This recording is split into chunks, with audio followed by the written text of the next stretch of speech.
morning, everybody. Happy Friday to you. I've been waiting all week long to say that. I'm Rob Evans. Welcome to Daybreak. Plus, we're breaking down all the news you may have missed overnight, and we are digging deep into what matters to you.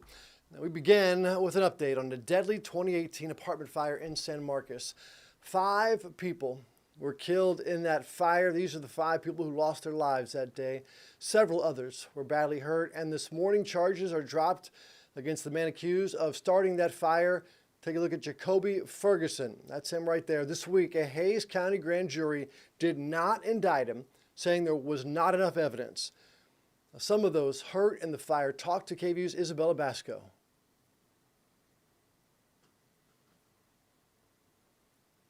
On July 20th, 2018, Zachary Sutterfield was asleep on his best friend's couch at the iconic village in San Marcos when he woke up to flames across his body. I ran from the second story, jumped out of a window in the back room, and landed on the right side of my head. Along with suffering a traumatic brain injury, the majority of Sutterfield's body was burned.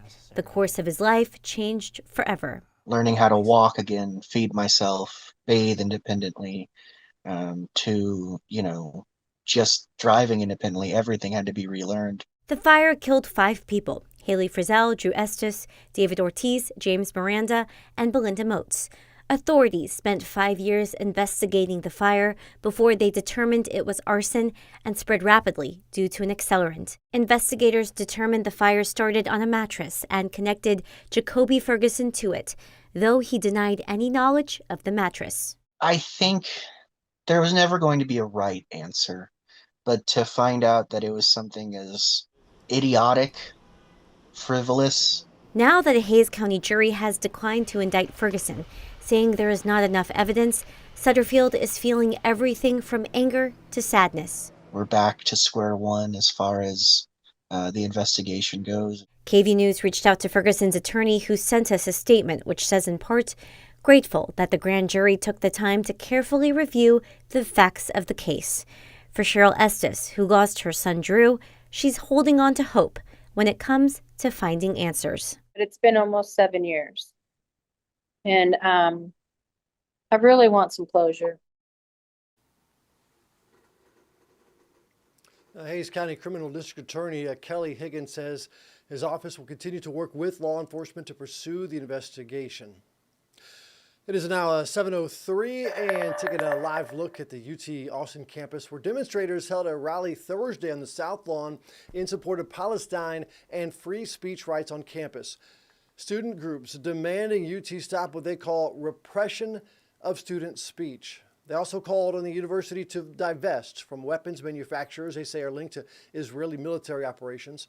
A third demand involved creating what they called a sanctuary campus. They say this event happened after organizers felt censored when a previous protest was canceled. Here's one of the protesters. Take a listen.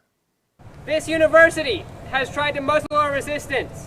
They cancel our events, suspend our organizations, and deploy police to suppress our speech. But we are here today. Yeah. Standing up and fighting back. Now, we did reach out to the university for comment. A spokesperson shared a letter that warned the Palestine Solidarity Committee that it was under interim suspension. And consumers and businesses alike are feeling the uncertainty surrounding the economy. As ABC's Lionel Moise reports, a lot of people blaming President Donald Trump's trade war with China, as well as the lack of clarity about any ongoing negotiations. This morning, conflicting accounts over whether the U.S. and China have started negotiations to end the trade war that's roiling the economy. Beijing saying no talks have been held, but President Trump saying this. Well, they had a meeting this morning, so I can't tell you. It doesn't matter who they is. We may reveal it later. Trump's 145% tariff on Chinese goods aimed at leveling the playing field for American companies has sent a shockwave of uncertainty across the global economy. The Financial Times reports the word recession has been used on 44% of corporate earnings calls, and less cargo is now heading to key ports on the West Coast as demand slows. Less cargo will mean fewer jobs in and around our port, not just on the docks, but with truckers, warehouse folks, manufacturers, and those in the customs brokerage. Other signs of economic uncertainty: home sales falling 5.9% last month, the worst March since 2022. Tractor Supply Company reports a drop in sales, warning there has been a notable increase in uncertainty. Procter & Gamble, owner of brands like Pampers, Charmin, Tide, and Cascade, now warning price hikes on those products are likely coming, even though many are made in the U.S. There will likely be pricing. Tariffs are inherently inflationary, but we're also looking at sourcing options. A new poll shows only 37% of Americans approve of President Trump's handling of the economy so far. Lionel Moise, ABC News, New York. Well, I think about 95% of Central Texas approves of the recent rain we've been getting. Let's take a look right now at the weather and the traffic. Starting with KC, though, and you brought the precipitation from South Florida. We appreciate it. Yeah, needed rain, but what comes with the rain is the socked in moisture. And when you get those kind of calmer winds overnight, that's where we see some fog development, and certainly have had some dense fog develop up and down the I-35 corridor today and out to the east. We actually have visibility of near a mile in several spots, including Taylor to Pflugerville right now out towards Giddings. So very dense fog. If you are about to hit the roads this morning right now and head out to work, just take the roads slow. It's going to take a while for this to start to mix out. I would expect within about the next couple hours. But until that time, it will be a little bit tough to see in some spots. This is the weather setup that we had. We've had the recent rain, which all that moisture in the soil helps produce some fog, along with all this humidity coming in from the Gulf of Mexico. Dew points have been way up there this morning. It's been pretty much just soup city with those winds to the southeast pooling up along this dry line, along with the cold front. So we're kind of in this pool of moisture, which has led to this foggy, cloudy start to the day. We're currently dry as we take a look at our radar, but what radar might not be picking up on is the potential to see some spotty drizzle, some mist across the area. So you may be running into a little bit of that for your morning as well before we'll start to see some showers and storms fire away again for this afternoon. A look outside, Lake Travis and Round Rock. Look at the fog, the low clouds, that ceiling very low across the area with temperatures at about 69 degrees. Again, I would anticipate the fog to start to improve here as we head towards about 9 a.m. So that'll start to lift out. Temperatures warm, sunshine returning, and that'll be enough to eventually fuel those showers and storms by this afternoon. We're likely going to keep it dry other than some drizzle, some mist across the area from some of those low clouds this morning. But by around 2 o'clock onward through about 4 or 5 o'clock, those storms and some needed rain rumbling across the area yet again. But pickup line for kids later this afternoon, the early evening commute, you could be running into some brief heavy downpours along with some lightning. So timing this out, look at how those clouds lift out as we get closer to about the noon hour. Sunshine returning, some spotty showers possible around 2 o'clock, and then we'll see a few more of those closer to about the 3, 4, 5 o'clock time frame. Not going to be a washout today. Not all of us receiving rain, but a few of us will. And the good news is we don't have any severe weather threat in place today. These should remain under severe limits. I still think we'll have the potential of maybe seeing some small hail out of these if they manage to grow tall enough, but many of us will just be looking at some regular old rain along with some lightning out of those before they eventually fade away just in time for those Friday evening plans after about 8 p.m. Now heading into the weekend, today's our last day of the more active weather pattern. By the weekend, we're going to start to see hot, high pressure build back in. That's going to lower our rain chances, mainly dry tomorrow and hot. 90 degrees returns for your forecast tomorrow afternoon, and we're even hotter on Sunday. 92 degrees is what we'll climb to as we head into the last bit of the weekend. The dry conditions, the quieter weather, it'll stick around briefly. So we've got the weekend, Saturday, Sunday, great for those outdoor plans, pool days, looking good. Monday and even Tuesday, we're still fairly quiet. It's by Wednesday, it looks like we'll start to see some additional weather, upper level disturbances move on through the area, and that will help kick off another active weather pattern with more needed rain beginning midweek next week on into the later portion of the work week. So our 7-day rainfall, it's mainly coming from the later portion of the work week. Notice those rain chances low from the weekend onward through about Tuesday, but by Wednesday and Thursday, we could be looking at some pretty hefty downpours across the area, enough to produce anywhere from a half an inch to even up to some spots of 2 inches of rain. 7-day forecast, the weekend looking good though for outdoor plans, so it will be toasty. Monday and Tuesday, we keep it mainly dry. Those changes arriving for Wednesday and Thursday, scattered showers and storms make a comeback to the area.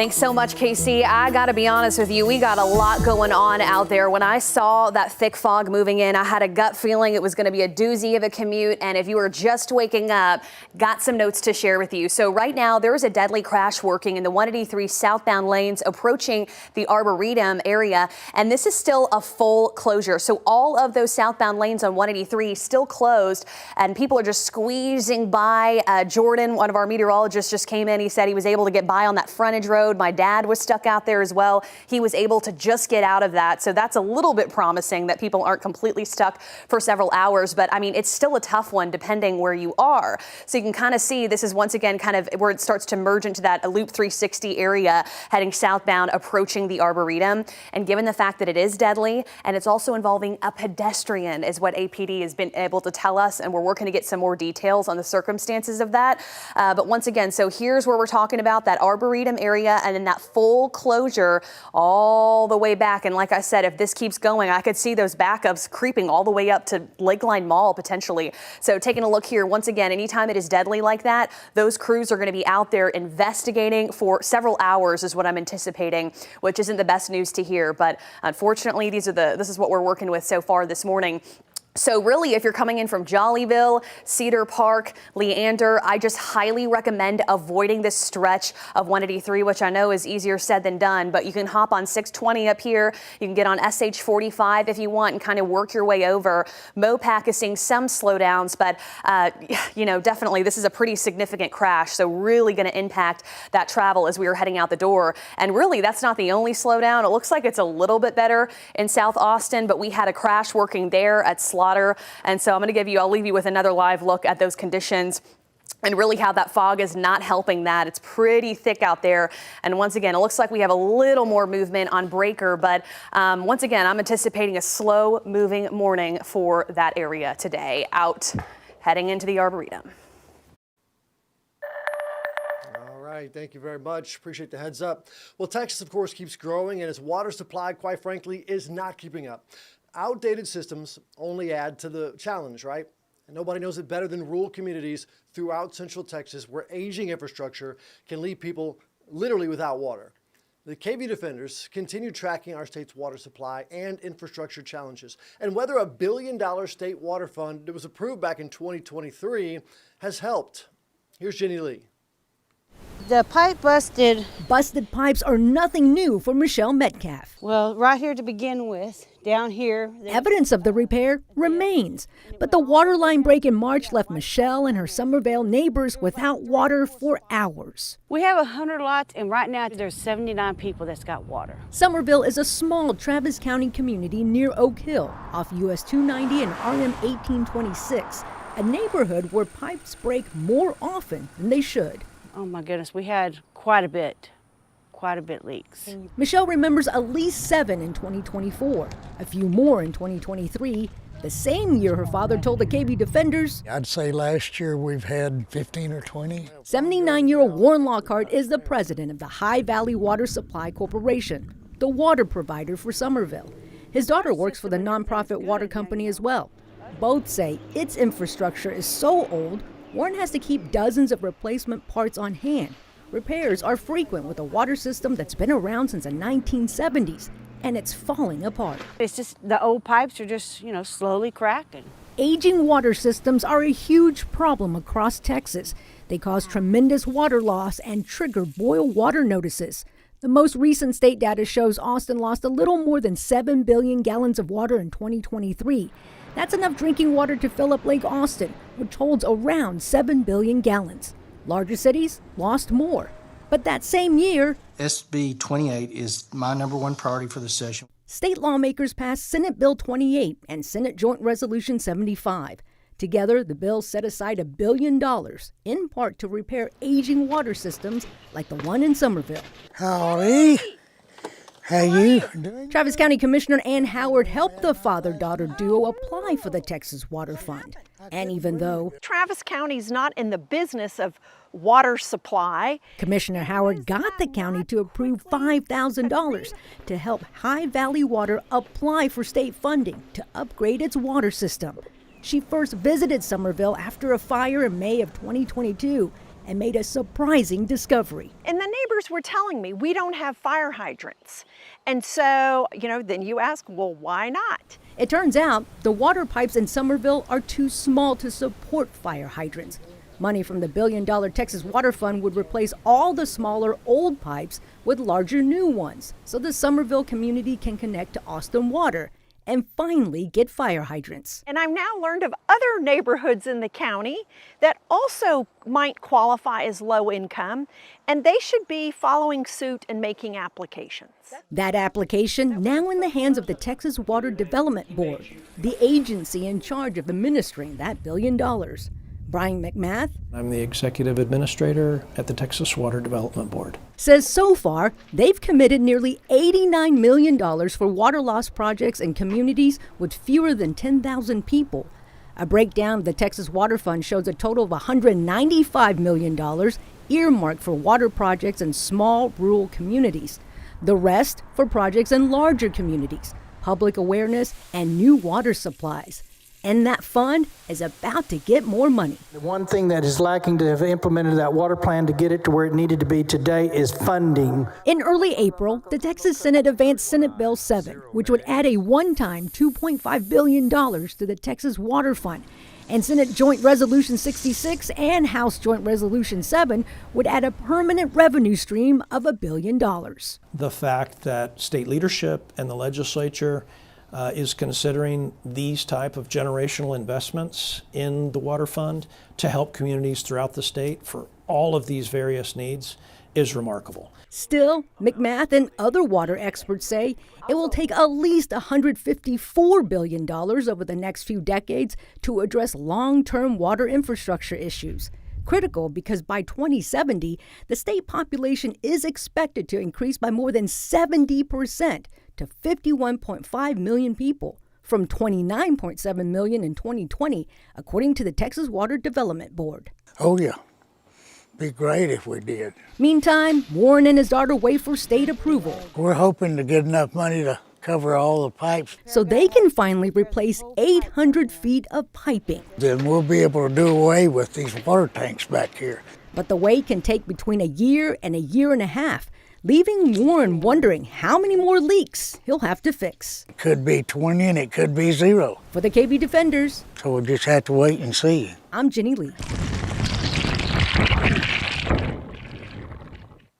Jenny, thank you much. And staying with water concerns, this one on the West Coast, more dolphins and other marine life are turning up dead thanks to a toxic algae bloom. Here's a look at the effort to lend a hand. Experts are sounding the alarm over hundreds of marine animals dying on California's southern coast, poisoned by a toxic algae bloom. Yes, these levels are alarming. Researchers say they've recovered more than 50 dead or dying dolphins in Los Angeles County in the last week. 16 dead dolphins found in San Diego on Sunday alone. SeaWorld in San Diego now getting about 100 calls and emails per day for animal rescues. It's the worst we've ever seen here in Southern California. It's unprecedented. The toxic algae bloom produces an acid which can cause animals to become aggressive and suffer disorientation. It's 100% fatal in dolphins. Linda Cooper recently helped a sick sea lion. She was weeping, seemed a little disoriented. She was foaming at the mouth. There were multiple reports this year of so-called demonic sea lions attacking people in California, although it's unclear if those animals were affected by the algae bloom. Experts say algae blooms are a natural phenomenon, but debris from wildfires and fertilizer runoff can make them more toxic. It can be fed and sort of put on steroids by the things that we're doing, like climate change, which causes warm surface waters, and acidification, and of course runoff are like steroids to these blooms. Call it climate change, call it whatever you feel comfortable calling it, as long as you believe and understand that it's happening. This is the fourth year in a row a toxic algae bloom has impacted marine life in Southern California, but experts call this year's the worst yet. Andrea Fujii, ABC News, New York. And the Gulf Coast has been dealing with that for years. Here in Austin, though, the algae we told you about yesterday is a bit different. Last week, city councils found what appeared to be toxic algae at Redbud Isle on Lady Bird Lake. You're looking at some of the Lady Bird Lake right there. scientists say from the city that because we've seen a drought, because we've had warmer winters, this bacteria is more likely to form. Right now, they're running tests, but remember that that kind of algae can be deadly for your dog. So please be mindful if you bring your dog out to Lady Bird Lake.